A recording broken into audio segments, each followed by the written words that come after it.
Assalamualaikum warahmatullahi wabarakatuh. Alhamdulillahirrahmanirrahim. Wa bihi nasta'in ala umuri dunya waddin. Wassalatu wassalamu ala asrofil anbiya'i wal mursalin wa ala alihi wa sahbihi amma ba'd.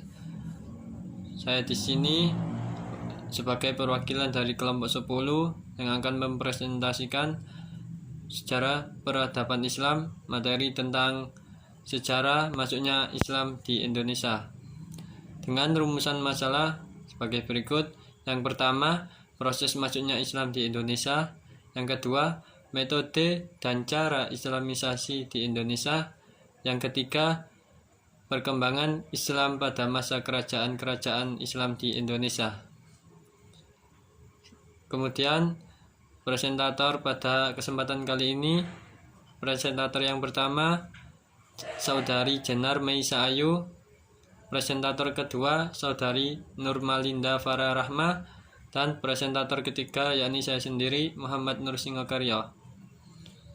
Selanjutnya, untuk mempersingkat waktu, saya akan menjelaskan tentang rumusan masalah yang pertama, yaitu proses masuknya Islam di Indonesia. Kedatangan Islam di berbagai daerah Indonesia tidaklah bersamaan. Demikian pula kerajaan-kerajaan dan daerah-daerah yang didatanginya mempunyai situasi dan politik dan sosial budaya yang berlainan. Proses masuknya Islam ke Indonesia memunculkan beberapa pendapat antara lain sebagai berikut. Pendapat dari Muhammad Ghor.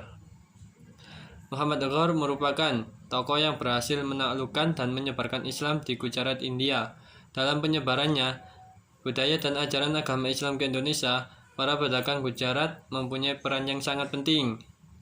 Melalui hubungan yang dijalin antara para pedagang Gujarat dengan para pedagang dari Indonesia, itulah budaya dan ajaran agama Islam berkembang ke Indonesia.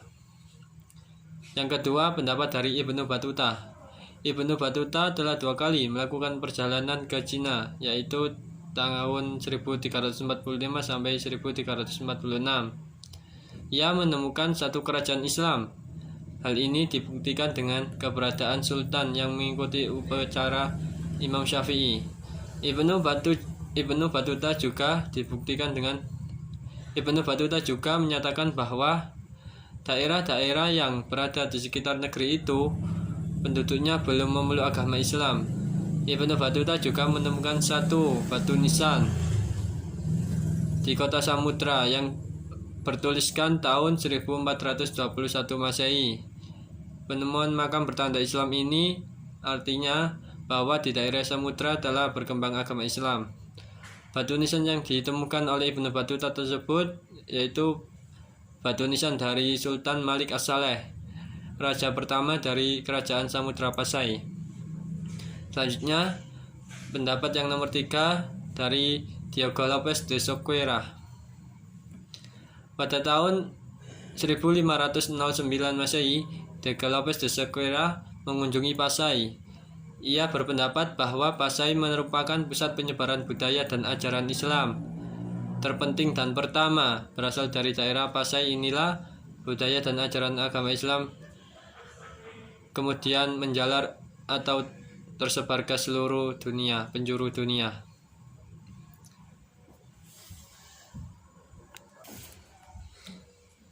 Selanjutnya, sedangkan sumber-sumber pendukung masuknya Islam di Indonesia diantaranya adalah yang pertama, berita dari Arab. Berita ini diketahui dari pedagang Arab yang melakukan aktivitas perdagangan dengan bangsa Indonesia. Pedagang Arab telah mendatangi ke Indonesia sejak masa kerajaan Sriwijaya, yakni abad ke-7 Masehi, yang menguasai jalur pelayaran perdagangan di wilayah Indonesia bagian barat termasuk Selat Malaka, yang pada waktu itu hubungan pedagang Arab dengan kerajaan Sriwijaya terbukti dengan adanya para pedagang Arab untuk kerajaan Sriwijaya dengan sebutan Zabai atau Sribusa. Pendapat ini dikemukakan oleh Crawford, Case, Neiman, The Holder, Syekh Muhammad Naqib Al-Atas, Profesor Hamka, dan Abdullah bin Nuh. Sumber pendukung yang nomor 2 yaitu berita dari Marco Polo. Dalam perjalanannya kembali ke Venezia pada tahun 1292 Masehi, Marco Polo setelah bekerja pada Kubilai Khan di Tiongkok sehingga singgah atau mampir di Perlak, sebuah kota di pantai utara Sumatera. Di daerah ini ia menemukan adanya kerajaan Islam, yaitu kerajaan pertama Islam di Indonesia, yaitu Kerajaan Samudra Pasai. Menurut Marco Polo, penduduk Perlak pada waktu itu diislamkan oleh pedagang yang disebut kaum Saracen.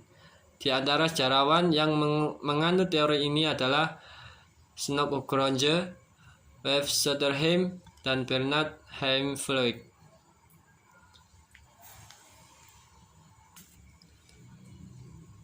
Berita yang ketiga dari berita India.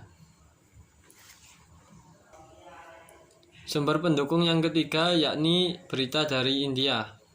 Berita ini menyebutkan bahwa para pedagang India dari Gujarat mempunyai peranan penting dalam penyebaran agama dan kebudayaan Islam di Indonesia. Karena apa? Karena di samping berdagang, mereka aktif juga mengajarkan agama dan kebudayaan Islam kepada rakyat-rakyat Indonesia pada saat itu, terutama kepada masyarakat yang terletak di pesisir pantai. Teori ini lahir selepas tahun 1883 Masehi. Dibawa oleh Snodgrass. Pendukung teori ini diantaranya adalah Van Rokel, Dr. Gonda, dan R.A. Kent. Berita yang keempat yaitu berita Cina. Berita ini diketahui melalui catatan dari Ma Huan, seorang penulis yang mengikuti perjalanan Laksamana Cheng Ho. Ia menyatakan melalui tulisannya bahwa sejak kira-kira tahun 1400 Masehi telah ada saudagar-saudagar Islam yang bertempat tinggal di pantai pesisir utara Pulau Jawa. Dalam sumber-sumber Cina disebutkan bahwa pada abad ke-7 Masehi, seorang pedagang Arab menjadi pemimpin sebuah pemukiman Arab Muslim di pesisir pantai Sumatera atau yang biasa disebut dengan Tahsi. Sumber yang terakhir, sumber dari dalam negeri. Sumber dari dalam negeri ini terdapat sumber-sumber yang menerangkan berkembangnya pengaruh Islam di Indonesia, yakni penemuan sebuah batu nisan yang bernama Fatimah binti Maimun yang bertuliskan 1028 Masehi, ditemukan di daerah Leran, Kabupaten Gresik, Provinsi Jawa Timur.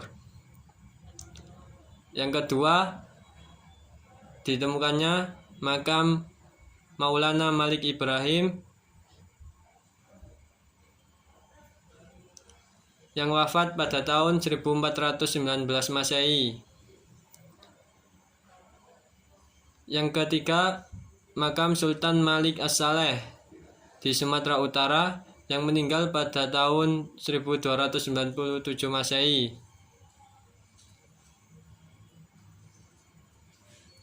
Sekian yang dapat saya sampaikan, selanjutnya akan dilanjutkan oleh teman-teman saya.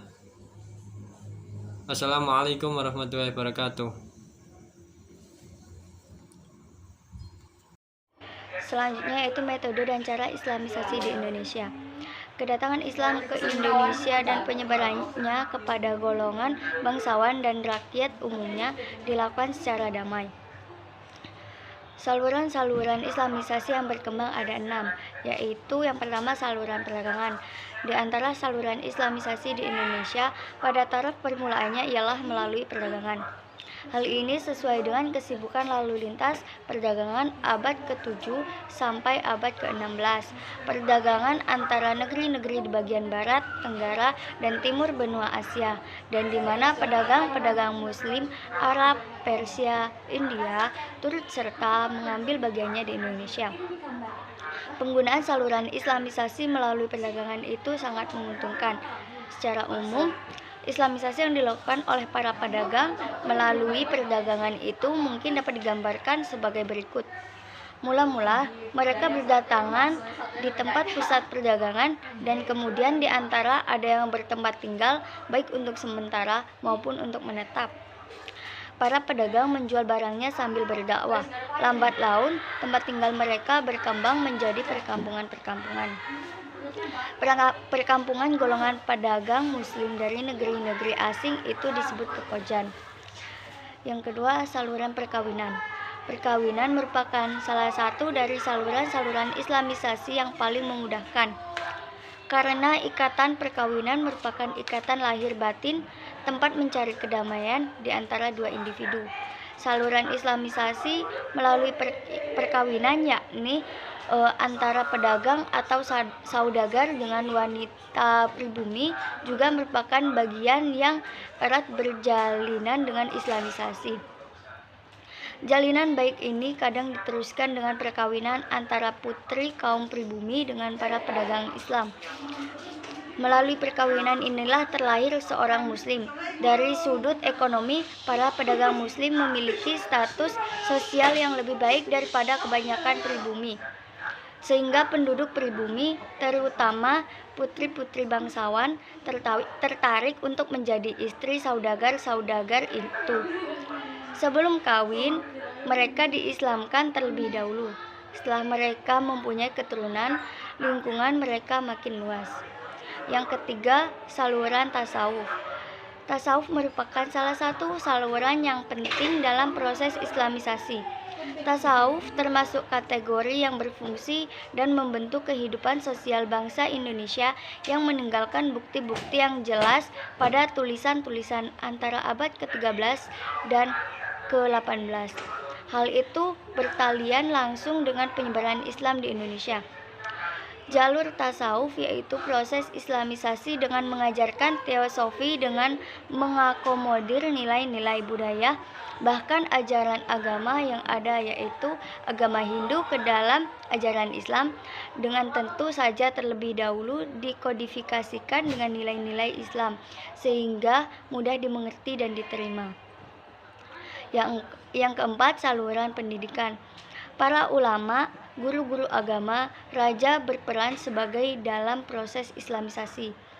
Mereka menyebarkan agama Islam melalui pendidikan, yaitu dengan mendirikan pondok-pondok pesantren merupakan tempat pengajaran agama Islam bagi para santri.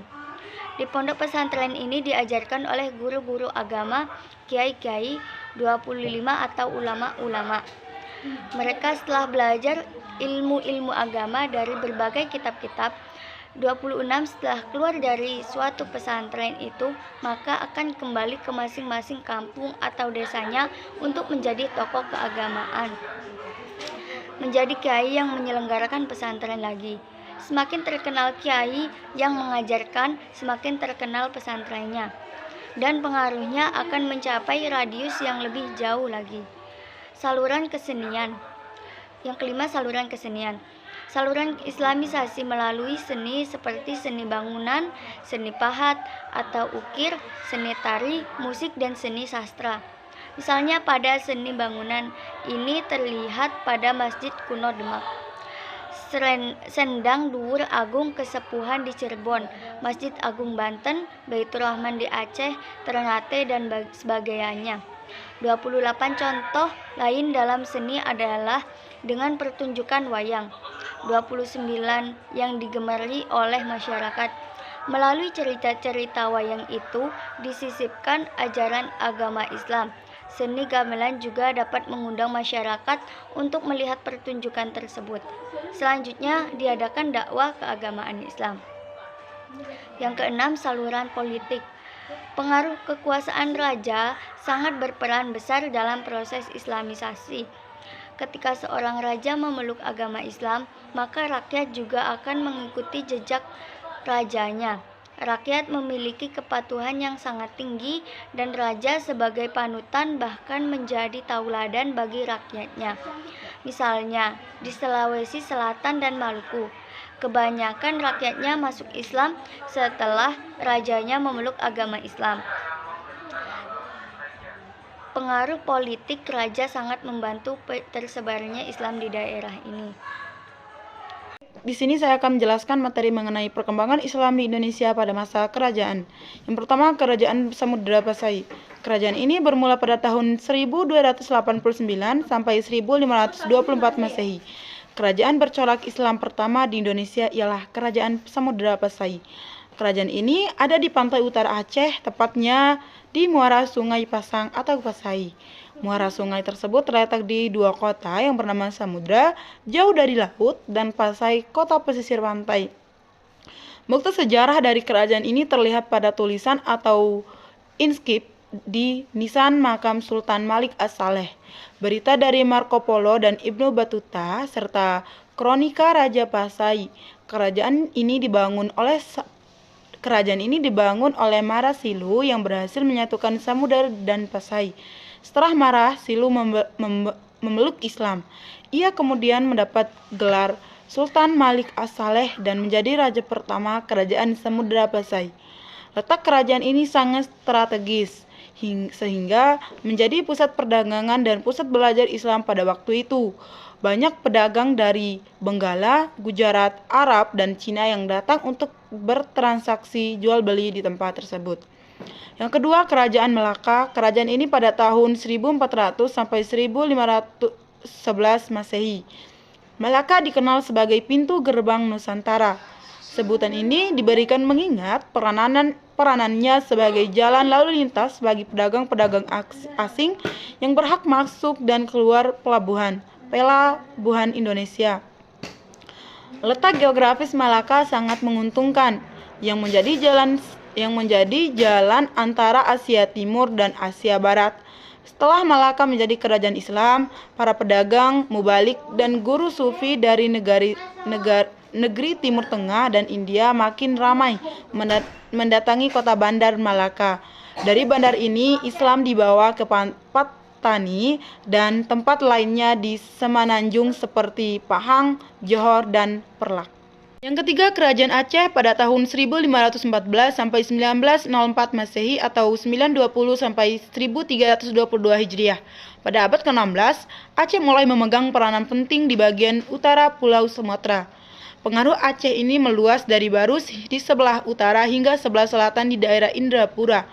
Pendiri Kerajaan Aceh sekaligus menjadi raja pertama adalah Sultan Ibrahim pada tahun 1514 sampai 1524. Ia berhasil melepaskan Aceh dari Pidie. Aceh menerima Islam dari Pasai yang kini menjadi bagian wilayah Aceh, dan pergantian agama diperkirakan terjadi mendekati pertengahan abad ke-14. Aceh mengalami kemajuan ketika saudagar-saudagar Muslim yang sebelumnya dagang di Melaka kemudian memindahkan perdagangannya ke Aceh. Ketika Portugis menguasai Melaka pada tahun 1511, ketika Melaka dikuasai Portugis tahun 1511, maka daerah pengaruhnya yang terdapat di Sumatera mulai melepaskan diri dari Melaka. Hal ini sangat menguntungkan Kerajaan Aceh yang mulai berkembang. Kejayaan Kerajaan Aceh pada puncaknya ketika diperintahkan oleh Iskandar Muda. Ia mampu menyatukan kembali wilayah Aceh yang telah memisahkan diri dari Aceh di bawah kekuasaannya kembali. Pada masanya, Aceh menguasai seluruh pelabuhan di pesisir timur dan barat Sumatera. Dari Aceh, Tanah Gayo yang berbatasan diislamkan, juga Minangkabau. Yang keempat, Kerajaan Demak. Kerajaan ini pada tahun 1512 sampai 1552 Masehi. Di Jawa, Islam disebarkan oleh para wali songo atau wali sembilan. Mereka tidak hanya berkuasa dalam lapangan keagamaan, tetapi juga dalam hal pemerintah dan politik. Bahkan seringkali seorang raja seolah-olah baru sah seorang raja kalau ia sudah diakui dan diberkahi wali songo. Para wali menjadikan Demak sebagai pusat penyebaran Islam dan sekaligus menjadikannya sebagai kerajaan Islam yang menunjuk Raden Fatah sebagai rajanya. Kerajaan ini berlangsung kira-kira pada abad 15 dan abad 16 Masehi. Di samping Kerajaan Demak, juga berdiri kerajaan-kerajaan Islam lainnya seperti Cirebon, Banten, dan Mataram. Perkembangan dan kemajuan Islam di Pulau Jawa ini bersamaan dengan melemahnya posisi Raja Majapahit. Hal ini memberi peluang pada raja-raja Islam pesisir untuk membangun pusat-pusat kekuasaan yang independen. Di bawah bimbingan spiritual Sunan Kudus, meskipun bukan tertua dari Wali Songo. Yang keenam, Kerajaan Banten pada tahun 1552 sampai 1684 Masehi atau 960 sampai 1096 Hijriah. Banten merupakan kerajaan Islam yang dimulai berkembang pada abad ke-16. Setelah pedagang-pedagang India, Arab, Persia mulai mengendarai Malaka yang sejak tahun 1511 telah dikuasai Portugis. Dilihat dari geografisnya, Banten pelabuhan yang penting dan ekonominya mulai letak yang strategis dalam penguasaan Selat Sunda yang menjadi urat nadi dalam pelayaran dan perdagangan melalui lautan Indonesia di bagian selatan dan barat Sumatera. Yang ketujuh, Kerajaan Goa atau Makassar.